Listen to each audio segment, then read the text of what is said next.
Welcome to the Bill Cartwright Show with Steve Cohen. Our special guest today from the wildly successful TC Martin Show, TC Martin. Welcome to the show. Great to be here with you, my friend. This is role reversal here. Yes, Very, very strange. I mean, this is like you being the point guard and me in the low post. I mean, role reversal. I mean, you're on with me all the time. I'm on with you. I'm honored, but I'm not sure how much I trust you bringing the ball up the court. Well, I'll get it to you. Now it's going to be up to you to deliver. There you go. Now, this is what I like to do. Hit me. I'm always curious about my friends that I know, people that other people know well, is where they started. Talk about that, where you grew up, I know, and talk about your parents. Grew up in Sacramento, California, born and raised. My parents came from my mom's side, came through immigrant families from Yugoslavia. I was very close to my grandparents who spoke very little English. And again, they moved to Sacramento at a pretty early age, and had a very tight bond with my parents, my grandparents, and was kind of really a family first type of guy. And just really, really enjoyed being brought up in Sacramento, raised by them, got a chance to learn a lot about their heritage. And I enjoyed my life growing up, especially in Sac. Now tell us, what kind of kid were you in high school? Were you a sports kid? Were you just getting in trouble? What kind of kid were you growing up? Okay, so this actually holds true even to today. My two big loves have always been sports and music. Yeah, I was an athlete. I was a jock. I played every sport. Really kind of focused more in on baseball and basketball. I think I was a little bit better. I was playing football and I was on some really, really bad teams and was playing quarterback, and I got tired of spending so much time on my back. So, more success from a team perspective and probably individual perspective was with baseball and basketball growing up through the years. And I was always into music. I loved music. Had a thing for radio. I knew at a very early age, like about 10, 11, 12 years old, that I wanted to get into radio. I was one of those kids that was hanging out at radio stations, meeting friends with, the DJs and hanging out at the stations. I was one of those guys that called in every radio station and won contests. True story. I was actually banned by radio stations in Sacramento because I won too many contests at like the age of 12, 13, and 14 years old. I won 3 major contests within a 1-year span, and they said, "That's it, you're done, you're banned." Because I had that, dialed in, to be caller 40, and I had it all down to a science.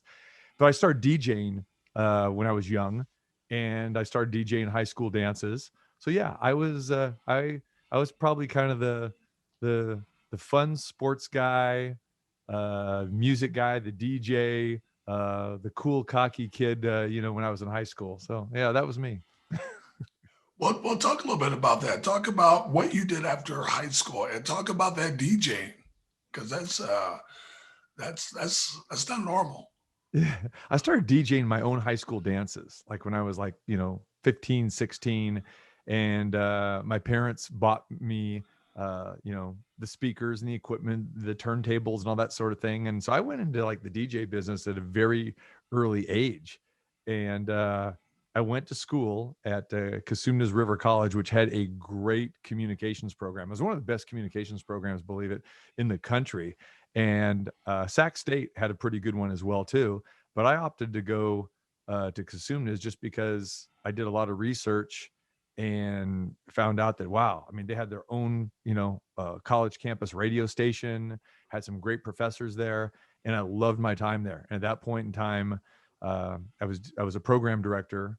I think at my sophomore year, second year there, I became the program director, had my own radio show, and I was doing dances there at Cosumnes, and then kind of sprawled off into doing my own thing. I became an entrepreneur at a very young age. And then I was doing my own, as we called them, funk shows back in the day, where we would rent out facilities, rent out halls, and charge admission, and buy radio advertising on the radio stations, and next thing you know, we had a pretty big following, and I was DJing in front of 5, 6, 7, 800 people, sometimes over 1,000 people at some of these big events that we had. And it was more than just DJing. I turned it into, like I said, a show where we would be doing lip syncing and performances, and I would have break dancers with me, and it became a whole production. And we used to call it was called TC and the Soul Patrol's Fabulous Funk Show. And it was a wild, wild show. And we would take that on the road. And then that led me into DJing in nightclubs at a very young age. Was DJing at one of my first gigs was at Black Angus in South Sacramento, when they decided to get away from bands and go to DJs and remodel everything. And I had to audition. And I remember there was over 100 people that auditioned throughout all of California. And they gave me the South Sac location. And next thing you know, I'm DJing at every club in Sacramento. And, after I was 21 years old. So yeah, that kind of propelled me into the next step was doing my own concerts. And I promoted my very first concert in 1984 with Tina Marie. Was the very first show that I did. And then that led to doing Rick James. And next thing you know, I'm doing concerts for about the next 30 years. Wow. Well, tell me about this, because you've got a lot in it in a short period of time. I want you to tell me about your coaching. Then I want to tell what I really want to talk about, because I know you love music, is wrestling. How in the world did you get all that in that short period of time? I think it goes back to just having a love for all these things. And when you have a love for it, you kind of like to dabble a little bit. And I think that the common denominator for me was it was all entertainment based. I mean, when you talk about, music and, whether it's DJing or promoting or wrestling or television, radio, it's all in the entertainment genre, entertainment business, and they're all kind of, correlated. And again, I knew at an early age I wanted to go to school, get a degree in communications, and be able to be well versed in radio, television production, as well as journalism. And I was a writer too. Actually, I started writing, and you probably remember the old Sacramento Union and the Sacramento Bee, and I was actually writing high school stories, on basketball and that sort of thing at a young age as well too. So it was all kind of encompassed, I think, with that. And with the wrestling, that was one of those things where I had such a love for wrestling, especially, I'm like you. We grew up in Sacramento when we would watch big time wrestling on Channel 40, and they would go ahead and record those shows or film those shows back in the day at the Channel 40 studios. So I used to watch it just like you on Saturday afternoons, and they would tape, I believe, like on a Wednesday night. And I got my dad, and we were living in Folsom at the time, to drive down to the Channel 40 studios and let's go to the wrestling matches. And I went, I was mesmerized by it. And then they also had big shows at the Sacramento Memorial Auditorium. So I loved wrestling as a kid, and I continue to follow it, in my teen years, into my 20s. And true story that I love sports, love wrestling, love music. I got a satellite dish. I talked my parents into letting me get a satellite dish when I was a teenager. And I used to watch the old WWF shows from Madison Square Garden, which I know you're familiar with. Yes. And they used to have it like on the first Monday of the month. And just so I could watch the MSG network and at that point in time, man, I said, oh, this is the Hulk Hogan days and everything. It was like fantastic. So I met a guy who was from Sacramento, and I told him how much I loved wrestling, and he knew I was a DJ and everything. And he said, hey, how would you like to, maybe do a ring announcing, for our shows coming through Sacramento? And for me, that was it. I said, wow. So I got the opportunity to, you remember Hank Renner back in the day, who used to host Big Time Wrestling? Well, he was also the ring announcer. Well, Hank was getting old, and they were looking for somebody else. And so my buddy says, hey, we'll give you a shot. And I got to do, shows at Arco Arena in Sacramento, and it went so well. Then I got to do some of the other West Coast events down in Oakland and San Francisco at the Cow Palace, the Coliseum, down in Santa Cruz, and that sort of thing. So I began to strike up a relationship with the WWF, and I got a chance to meet a lot of these wrestlers. So my career kind of took a turn. I was coaching, like you said, doing all this stuff. And then I had an opportunity to do my own sports talk radio show in 1992. And I moved to Las Vegas. So when I was doing my radio show in Las Vegas, there was a casino owner who got word that I had a little experience with wrestling. He was a boxing promoter and had this venue in North Las Vegas, the Silver Nugget Casino, and he was promoting boxing. And he goes, you know what? I'd really like to try wrestling. Is that something that you think that you could put together for me? And I said, being the entrepreneurial spirit that I had and everything, I said, yeah, we can do this. And so I reached out to some of my old WWF contacts, and next thing you know, we're promoting wrestling in Las Vegas, and that led to a whole new chapter. Let me ask you a question. Who was the first wrestler that you worked with? That had to be amazing. One of the very first guys who I connected with while I was doing the ring announcing was Randy Savage, Macho Man. Wow. Oh, yeah, brother. I really liked Macho Madness. I just could really connect to him because, he was a former athlete. He was a baseball player, and he had this persona. Yeah. Yeah, Macho Man was probably one of those guys. And then it just kind of evolved with a bunch of other guys. Georgie Animal Steel was a guy that I was enthralled with, as a kid, saying, look at this guy, man. He's, he's got this character and this persona. And then I later found out as I started working with him that this guy was a professor. You remember his character was like, hey, he didn't talk. And he was portrayed as just this goofball, as heel. And, but he was one of the smartest guys I ever met. And he actually taught me a lot about the wrestling business. Well, who was really, because all those guys act crazy, who's really the craziest wrestler that you ever worked with? Wow. The craziest as far as, well, maybe top two. Well, when you're talking about crazy, no, I mean really crazy in the ring, and then you have crazy outside. And outside, this is gonna sound a little bit strange. You might not like this, but I really didn't incorporate anybody who was really nutso or crazy outside. I mean, these guys really knew when to reel in their character and to turn it on and turn it off. And there were some crazy guys that when they got in the ring or it was time to do the interviews, I mean, they could turn it on. I mean, the camera light goes on, boom. But outside, a lot of guys were wild. A lot of guys like to party, and could be, probably Macho Man. I mean, even though I didn't work with him in my promotion, but I worked with him, when I was doing the ring announcing. He was one of those guys that kind of kept his character on the outside as well as the inside. And you probably heard a lot of stories about him and Elizabeth and that sort of thing, where he was very possessive, and that was very, very true. So, probably from that standpoint, he was probably one of the crazy nutso guys. But a lot of the guys, man, most of the guys, I mean, they knew how to party. And, if that classifies as crazy, then that's everybody. Junkyard Dog was one of those guys, that was really, really fun and could be wild. But we had a great rapport, great relationship. I built a stable with a lot of WWF guys who basically Vince McMahon didn't want to promote anymore. He thought they were past their prime. And then I was able to get them to come and work for me in Las Vegas.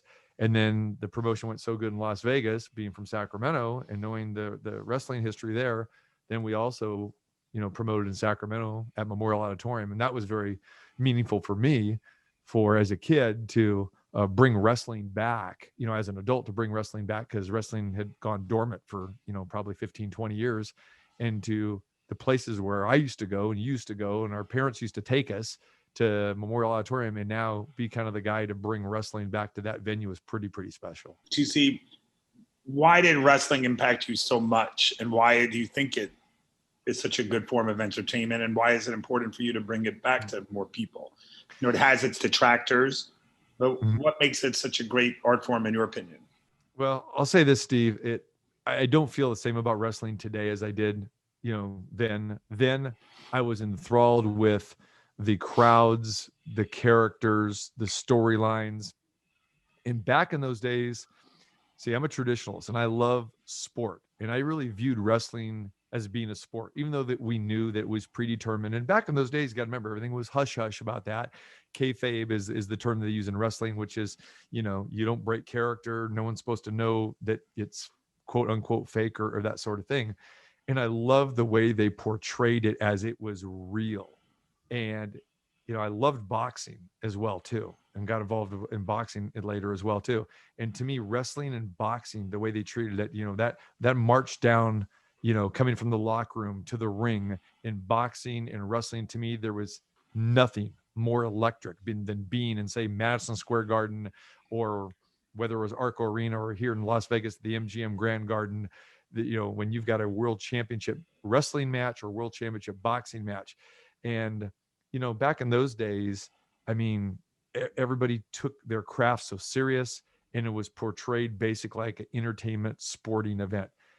I lost it. Wrestling lost me when they went to all the pyrotechnics and anybody could be a wrestler, and they would bring in the celebrities, and it lost its sports form, if that makes any sense to me. So back in those days, it impacted me because I was such a sports and entertainment guy, and it hit all the boxes. Hey, can you talk about the Sacramento Sports Hall of Fame? Obviously, I thought it was a brilliant idea and well overdue. How did that happen? I had a lot of friends of mine who were in Hall of Fames, and they would be from cities like Sacramento, smaller even, and being a sports guy that I was, and knowing a lot of the athletes, like yourself, Dusty Baker, and Dusty, and I gonna go way back. I was always kind of mesmerized, like, why didn't Sacramento have a Hall of Fame?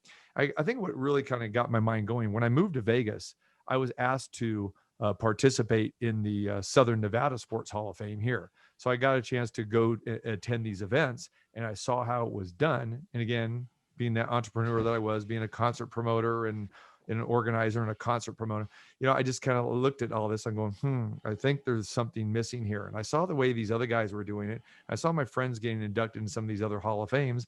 I'm going, why doesn't Sacramento have a Hall of Fame? So I actually did a lot of research. I reached out to, at that point in time, there was a Sacramento Sports Commission who kind of went defunct. And I guess when I did my research, I found out that they actually tried to do something years ago, but it didn't have any legs and it didn't last. And so Kevin Johnson was the mayor at that point in time. And I talked to Dusty and I said, hey, here's this idea that I have. I said, I'd really like to start the Hall of Fame. And it was like, man, that's a great idea. So I went to KJ and I said, why doesn't Sacramento have this? He goes, it's just never happened for some reason. The commission who was doing this way back when, I guess they had some funding issues, and they used to promote track and field events and other things like that in Sacramento, and they tried this Hall of Fame thing and just it went away. And I never even knew that they even attempted it, because it was probably 20 years before I started this. So in 2013, that's when I said, okay, Dusty, I'm going to take this on, but I'm going to need your help, because a lot of the guys. I know some of the guys, but you could really help me out with this. And I was doing concerts at Thunder Valley Casino Resort, which was a great venue. And I went to them and said, how would you guys like to be involved with this? And they jumped on and said, hey, we would love to host that event. And so at that point in time, I said, if we're going to do this, we're going to do it the right way. And I wanted to incorporate the fans. I don't want it to be just my creation about me. I wanted it to be about the athletes and celebrate the athletes. So again, I went and did my research and scoured through just the annals of stuff and said, hey, let's put a list together and let's get the fans involved. Let's get the fans to vote on who should be in the Hall of Fame. And we set forth a mission, a criteria, a window for fans to vote, created a website, started promoting it out there. And next thing you know, we have, some great Sacramento sports fans that said, hey, we're involved. We want to get involved in this and we'll vote. And that's how it started. So our very first class was 2013, which you were involved with. You were part of that first class with Dusty Baker and Tony the Tiger Lopez, Summer Sanders, and Kevin Johnson. And KJ just basically gave me the green light and said, you have our endorsement with that, because I didn't want to step on anybody's toes. And that's where it started. And now we're 9 years into it. And as you know, Bill, it's turned out to be, as I like to say, Sacramento's best sports night of the year, because we induct 5 new inductees, and you have to be homegrown, born and raised in Sacramento, have to have credentials as being not only a great amateur athlete, but specifically, a professional athlete, whether that's an Olympic athlete or, professional and individual or team sports. And, you have to sustain that longevity. And if we're going to do a Hall of Fame, I want to do it where Hall of Fame actually means something, because I looked at all these other cities, including here in Vegas, where they weren't putting people in with lifetime credentials. They were just trying to get as many people as they could in, and used it more as kind of a money grab to a certain degree. I know it sounds terrible, but I didn't want to do that. And then I thought it was very important to bring a charitable angle in as well too. And Special Olympics of Northern California was always very close to me, because I used to volunteer and MC their events and that sort of thing. And I knew a lot of Special Olympics athletes, because I used to call my radio show all the time. And so I said, if we're going to do a charity, let's tie into Special Olympics, and to take it to the next level of just not raising money for them. I thought it'd be cool to induct a Special Olympics athlete with our class of able-bodied athletes. So every year we induct 6, 5 Sacramento Sports Hall of Famers and 1 Special Olympics athlete who is from the Sacramento region as well. And again, it's been a great event, a great attended event. We got great support from the athletes. And this couldn't have been done without the support, from yourself and Dusty and all the Sacramento Sports Hall of Famers who come back every year. And the coolest part for me, and I think the fans, and even for the athletes, I'll speak for them, that it's turned into a reunion where everybody gets to kind of, hang out and welcome in the next class. So that is probably one of the most proud things that I've done, that I feel best about, is the Sacramento Sports Hall of Fame. Yeah, and I will tell you, and I've told you before, that you do a great job fomenting that and allowing everybody to tell their story. And for some of them who are not longer with us anymore, great stories, heart-wrenching stories, and being from Sacramento, you really relate to it. But your format of that, along with the Special Olympics, is outstanding. That's why I come back every year, because I learned something, and it's just a really great evening. Before that, I really want you to talk about something that I love, and it's interesting. We have the same loves of your oldie shows that I've been to. You do a great job lining that up. Now, how did that started with the oldie shows, and who was the first group that you had come out? Well, it goes back, like I said, to 1984 when I started promoting concerts, and Tina Marie was the very first show that I did at the old Sacramento, it's still there, Sacramento Community Convention Center that seats about 2,400 people. And that was the first show I did way back when, and, formed a company at that point in time. It was called TC Entertainment. And so we're doing concerts, going that far back. As a concert promoter, it's a very tough way to make a living. And there's a joke out there that, hey, your average concert promoter, they do 2 shows. The first one they lose all kinds of money on, and then they try to recoup and try to do a second one, and then second one fails, and then they're out of business. So it took a long time to try to to withstand that. And you need to have a lot of sponsorships. You need to have a lot of support. You need to bring acts that people want to come and see and support. And for me, the big I think turn was, when Arco Arena came in, we decided to do some shows at Arco Arena. And again, that was a pretty big place. So, we did shows with that. I remember, one of the first shows we did at Arco Arena was with Kool and the Gang, the Sugar Hill Gang, Cameo, War, the Isley Brothers, the Commodores, the Gap Band. And so we started doing this concert series, and that was late 90s, early 2000s. And then Thunder Valley came around, and of course, they had this built this great amphitheater that you've been to, that seats 5,000 people. And so, my partner and I, Jim Hanzalik, who was very instrumental with building this thing, we now said, hey, let's try to do this at Thunder Valley, and they've been wonderful partners. And because of the success that we had with the concerts at Thunder Valley, that's what led to us doing the Sacramento Sports Hall of Fame there as well too, at the indoor facility. So you've been to many of the shows.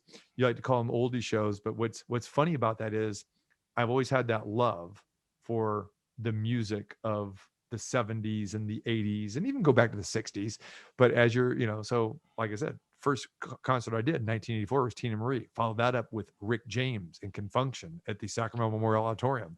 Followed that up, with Cameo, Curtis Blow, Commodores, that sort of thing. So I was always this love for the 70s and the 80s, genre. And as time went on, I kept in contact with these groups and have the love for these groups. And, people still wanted to see them. So I kind of turned into oldie shows, as you would say, as we say, classic old school R&B shows. Classic. But, still to this day, these most of these performers, if they're still living, are still performing. And of course, we branched out to, groups that, came up in the 90s and early 2000s now. But the love was always based on the old school R&B of the 70s and the 80s. Well, I'm going to put you on the spot. Tell us about a group who was great to work with, and tell us about a group that, not so much. Wow. Okay. There's several of those. And what's funny is some of these groups tend to be great the first time around, and then you get them back and then they're not so much. You know what I'm saying? Like, you love them. So, I would say, wow. I mean, there's been a lot of great, probably my favorite group to work with would be War. Lonnie Jordan, War. They're iconic, of course, for their, their hits going back in the 70s and 80s. And, they put out like 20 albums. They were just great guys to work with. And still to this day, I still work with those guys. Midnight Star is another great group to work with. And those guys have been fantastic. And, it's like, you can relate to, I take this as coaching too. It's like, you're basically coaching these guys up, and you're bringing them, you're letting them do their thing, but there are parameters that they have to stand by. And where the problem lies in is when they want to try to go beyond those parameters. So as you know, a lot of the shows we do will be festival type of shows. We'll have 4 or 5 groups, on a show, and everyone is going to have to buy in and be a team player here and say, okay, you're on for 30 minutes. You're on for 45. You're on for 55. You're going to do an hour and 15. So the problem lies when someone decides to break that agreement. And I'll share one story with you of the nightmare. I thought these guys were great to work with in the beginning, and they turned out to be a nightmare. That was the Ohio Players. You probably remember them, right? Of course. We're doing a show at the Radisson in Sacramento, outdoor theater at the Radisson, which was a nice, great venue. The only problem with doing a show at the Radisson, we have this at Thunder Valley too, there is a curfew, okay? And it's a 10 o'clock hard curfew because there are housing areas that are in those areas. And so you got to watch the noise level. You have to be at a certain decibel level and that sort of thing. So show's got to start right exactly at 7 o'clock, and we have to be off the stage at 10. They'll maybe let you go over to about 10:05, 10:10. But when that happens, then, the cops are going to get called. They're going to shut you down. It's going to be one of those things. So we were running behind schedule one night when we did a I kind of like to call it an all Ohio show. We had the Ohio Players, we had Midnight Star, we had Lakeside. And unbeknownst to me, didn't realize, we knew that all of those groups were like from the Ohio area, Dayton area, that sort of thing, Cincinnati area, but really didn't realize that they had a rivalry between them. So when we set out the list and said, okay, you know, Lakeside's going to open, and they were great to work with in the beginning. I mean, they would, you know, just, hey, we'll whenever you want to have us on, and I had them at Arco Arena. But this particular show, they kind of wanted to make a little statement to the Ohio Players that, hey, they had the bigger hits, that they were going to, you know, play a little bit longer than the Ohio Players. So I think a little perturbed that they were going to be on first. Midnight Star was going to go on second. The Ohio Players was going to close the show. And usually the group that closed the show has the most hits and that sort of thing. And we always made sure that, you know, that we had a hot group to start with to keep the flow going and everything. And it was never like kind of a build thing. It's like boom, boom, boom. So Lakeside did their thing. They were supposed to play for 40 minutes. Well, 45, they're still on. 50 minutes, they're still on. They're going over an hour. I said, we're going to have some problems here. And so they left Midnight Star no time to play. And during the changeover, one of the guys decided to sabotage the other guy's equipment. So it would take them longer for changeover. So next thing you know, Ohio Players, it's like 9:45 and they haven't hit the stage yet. And I said, you guys have got to play Love Roller Coaster, Fire, and you got to get out. That's all there is to it. Well, they weren't down with that. So they decided to try to go over the curfew a little bit. They were a little bit upset, and then they decided to walk off stage. So guess who had to get on stage and tell everybody, hey, folks, calm down. People were screaming. They wanted refunds. And you had to deal with that. So that's the good and the bad about being the promoter. So that was one story that was kind of a nightmare. You didn't try and sing Love Roller Coaster instead? Yeah. I think I would have got booed off the stage on that one, Steve. And I'll tell you another real quick story. So we're doing, talk about rivalries. We're doing the Commodores and the Gap Band. And the Gap Band, you know, I think they were bent out of shape that I was going to have the Commodores close the show. And the Gap Band says, okay, you know what we're going to do? We're going to go ahead and they went overboard with their time, but they wanted to make sure that they played like all of their fast songs, and they had the crowd at a frenzy. And they basically tried to burn out the crowd by playing for a long time, playing all their hits, and then basically not giving the Commodores enough time at the end. And then the Commodores had to come out, and they have a lot of slow songs, and they go, look what these guys are doing to us. What are we going to do? So they usually close with Brick House, and they do this long rendition of Brick House. They had to open the show with Brick House just to keep that same energy that the Gap Band did prior to them.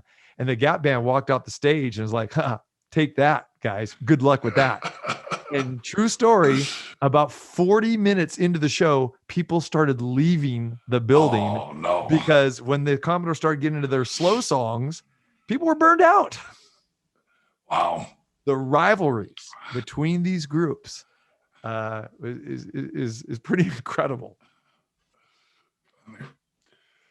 I hope I gave you a little bit of what you wanted there. Yeah. No, I love it. Now I'll give you one more. I'll give you one more that you might appreciate too. I'm probably throwing some people under the bus. No, I like it. The night we had the Isley brothers. Okay, the Isley brothers and Ronald Isley, and the Isleys were famous for having some tax problems. So it's customary that you pay 50% deposit to the artist before the show, in advance when you book them, and they get the remaining 50%, usually in cash, before they go on stage. Okay, no problem. So we go to the box office and we get the Isley brothers on stage, and they're doing the show, and we're back at the box office with their manager, and we're counting out the till and doing everything that we reconcile everything. We get this knock on the office doors at Arco Arena, and it is the Internal Revenue Service. They said, "Hi, we're here for the Isley brothers' money tonight." And the look on the manager's face was like, put her head down. I was like, oh my goodness, how did you find us? And they go, well, there's this thing called advertising, saw the billboards, heard the ad. So since you haven't paid us in the last 5 years, we thought we would come and take your money tonight. And they did. Wow. I just didn't want to be the person to break it to them. Yes. So, hey, tell us about the TC Martin Show. How did that start? Sports talk show, here in Las Vegas. And this kind of goes back to 1992 when I began my show working for a national network that was based here in Las Vegas. I was on over 100 affiliate stations, doing sports talk radio. And again, that was a great experience. My show has spanned over the years of, working for local stations in Sacramento and Green Bay, Wisconsin, Milwaukee, here in Las Vegas. Moved back to Las Vegas in 2015, to come back to Vegas because I lived here from 92 to 99 and loved it here. The networks that I worked for, they had folded at that point in time. So then again, when you're in the radio business, no different, I guess, than the NBA, you bounce from team to team and that sort of thing. You go from city to city, and had an opportunity to come back to Las Vegas and, do my show here again. And we've been back on the air since 2015, and it's a great time, on the air 2 to 4 p.m. Pacific time, Monday through Friday. You can, listen to the show at tcmartinshow.com, have guests like yourself, some of the biggest names in the sports business, the entertainment business as well too, because I do have a little bit of that crossover, with some of the artists, musical artists, comedians, like our good friend Sinbad, comes on the show and has been on, and some of the other guys as well too. But it's really sports centric. We dive into the local angle here with Las Vegas and all the great sports teams here as well too. But it's more of a national feel type of a show, where we cover all sports and have a lot of fun, every day as well too. Now talk about something else you're working on, which I really like. Of course, I love sports. Talk about the Aces. Yes, the WNBA came to Las Vegas 3 years ago, and at that point in time, the team actually moved from, it was an existing franchise in San Antonio that moved to Las Vegas. And at that point in time, the MGM had bought the Aces, and they were going to have their games at the Mandalay Bay, and they were looking for a radio partner. So the radio station that I was with broadcast the games, and they were looking for a play-by-play announcer. And Bill Lambier was hired immediately to be the president of basketball operations as well as the head coach. He came on my show once we made the official announcement that the Aces were relocating to Las Vegas. And, we agreed that, we would try to build this product together. And they approached me if I'd be interested in doing the play-by-play. I had to submit some audition tapes. And I've always wanted to do play-by-play. It was one of my dream come trues to be able to do this, because every market that I've been at, whether it's been in Sacramento, the Kings have had Gary Gerald, who was a longtime voice of the Kings for 20 plus years. When I went to Green Bay, the Packers had Wayne Larrivee, who was doing, the Bulls, the Bears, and then he got the job in Green Bay. So I could never really, tap into getting a job because they had all of these legendary guys that had these jobs. So I couldn't break into that. And plus, again, I was doing sports talk radio, I was doing other kind of stuff, but I always missed having the opportunity to at least attempt to do play-by-play, because I always wanted to do it. But I did do play-by-play with my wrestling organization in the 90s, where, we got to do that. And that was so much fun doing the blow-by-blow with that. And so the Aces asked me to submit something. They went through a bunch of other people, and they came back to me and said, "Hey, you're our guy." And I was very, very happy as I enter my 4th season now, being the play-by-play voice of the Las Vegas Aces. I would have, one thing I wanted to comment on was I thought you would have had more issues with wrestling than with some of these classic groups, Yes. And there were some issues. There were some major issues with that. If you want one of those stories, one of the big eye-opening things, I think, for a lot of people in wrestling was when I signed Ultimate Warrior, and he was just coming off the WWF at that point in time. He, performed in front of, nearly 100,000 people, the Pontiac Silverdome, that sort of thing. So him and Vince McMahon, they had a falling out, and Warrior wanted to continue to wrestle. And the point that I was promoting wrestling during the mid 90s, we had started to really build up a big following, especially on the West Coast. And probably one of the greatest compliments I ever got was a cease and desist letter from Vince McMahon to say, "You cannot use the Ultimate Warrior. He's mine." And I said, "Okay, Vince, let me see here. Let's see. You say that I can't use Ultimate Warrior. He's a free agent. He's not under contract with you anymore." And his name was Jim Hellwig, and he actually legally changed his name to Warrior. So I said, "Okay, if your problem is that you created the likeness of the Ultimate Warrior, fine. We won't use Ultimate Warrior. We'll just use Warrior." And he had his own, his own signature gear, and everything was basically identical to what he had in the WWF. And next thing you know, I never heard from Vince McMahon again. For you, you weren't afraid to go up against such a behemoth?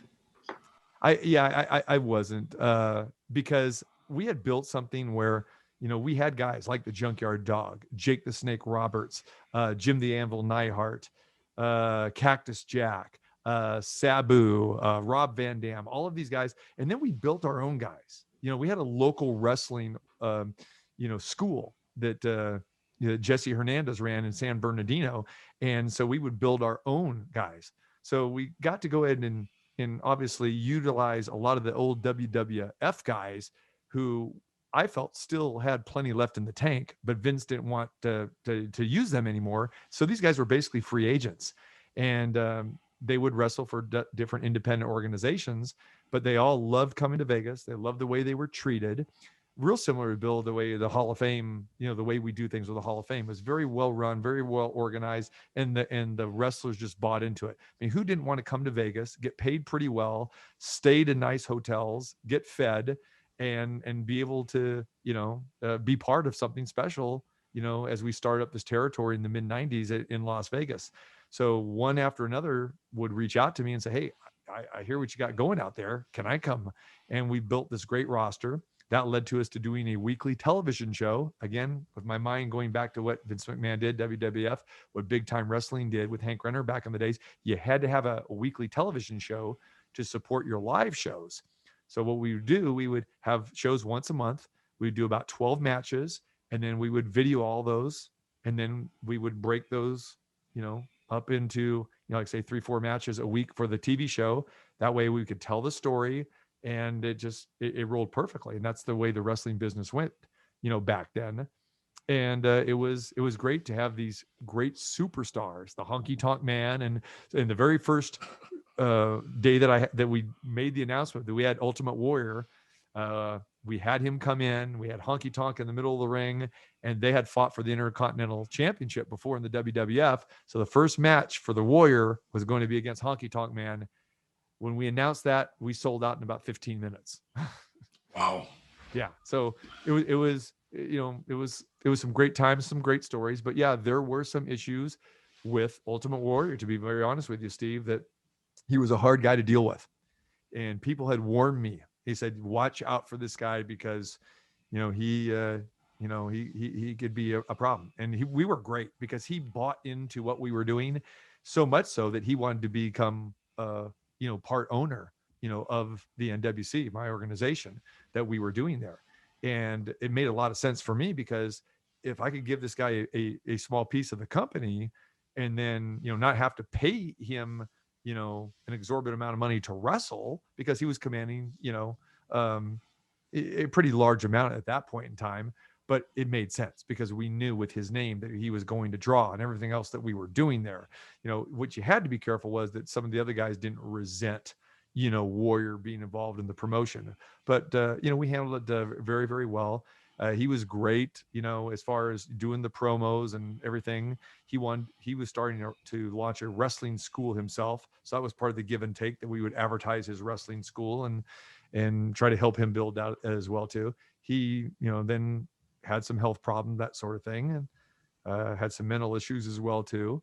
And things didn't end well, at the end, because greed got involved and that sort of thing. But yeah, that's that was probably one of the tough stories. How kind of our promotion ended with that, because Warrior thought he was a little bit more important than the organization. So he decided one night, one of our last shows, that he had the right to go in and pull kind of the Isley Brothers IRS thing and go into the box office and take all the money and run. And that happened one night. And then the rest of the guys couldn't get paid that night. So you can imagine how that felt. But to the credit of the way things, the relationship that I had and that we had with the rest of the guys, they kind of said, hey, we knew something like this could eventually happen. Don't worry, we still got your back. And that was pretty cool. And we continued to do, a few more shows after that, but then it kind of, went by the wayside at that point in time. And then Warrior died shortly after that, because again, he had, some other health issues and that sort of thing. But yeah, that was kind of one of those dark side of the ring type of stories that you get in this business, where you have a lot of egos, and you have a lot of guys who have had early deaths because of steroid use, drug use, alcohol addictions, all of those type of things. And the list goes on and on of so many of these wrestlers, not guys that I just worked with, but guys that, that I didn't even work with, who have passed on at such an early age because of, those addictions and things went bad. DC, talk about your family. My family, Yes. been married for going on 30 years. She has been with me, a rock for me, Gina, because she has been involved in everything I've done, from coaching to the wrestling organizations to the concert promotions and everything. My daughter, graduated from UNLV a couple of years ago. She was a theater major. She is now acting and making a living as an actress, which was very rare. She was a sports girl growing up in high school, and she was also a theater girl as well too. And she had an opportunity to come to Las Vegas. She wanted to come to UNLV because they had this great, stage, screen, and acting conservatory program that only 10 incoming freshmen could get into. So when we were living in Green Bay, Wisconsin at the time, she wanted to audition. Her and I flew out for an audition. She made the cut. They welcomed her into this program. She graduated within 4 years with a degree. And I know a lot of people are going, wow, a theater degree, what can you do with that? But the bottom line is that was her passion. And we wanted to support her passion and her drive, what she wanted to do. And it's worked out very, very well. So yeah, just one daughter. And again, always been kind of a family first type of guy. Had two sisters, one passed a few years ago, one still living, and still, a big family guy with family, nieces, that sort of thing. And again, even though my daughter's 24 years old now, she's still daddy's girl to me. Of course. Well, TC, thank you so much for being on the show. It was really a pleasure. You did a great job. I always enjoy our time together. And being able to banter, which I love, and you do too. So thank you so much. And we may have to have you on again. Would love to have on and be on anytime you guys want. As you know, we covered a lot of ground here, so it's a lot of fun. Again, it's all kind of correlated in entertainment, related. But I think for me, the best part of all of this is getting a chance to meet guys like you, Bill. Again, that we find out that we have so much, in common, a lot of the same loves, growing up in the same area and everything. And then, be able to share, all of these things outside of just sports, just, share life together. So for me, it's all about networking. It's all about the acquaintances and the friendships that you get to make, in this business over the years. And to me, I have to thank, the sports, the music, the entertainment industry for a lot of that. And again, it's, you're one of my best friends in the world, and I'll always cherish that friendship.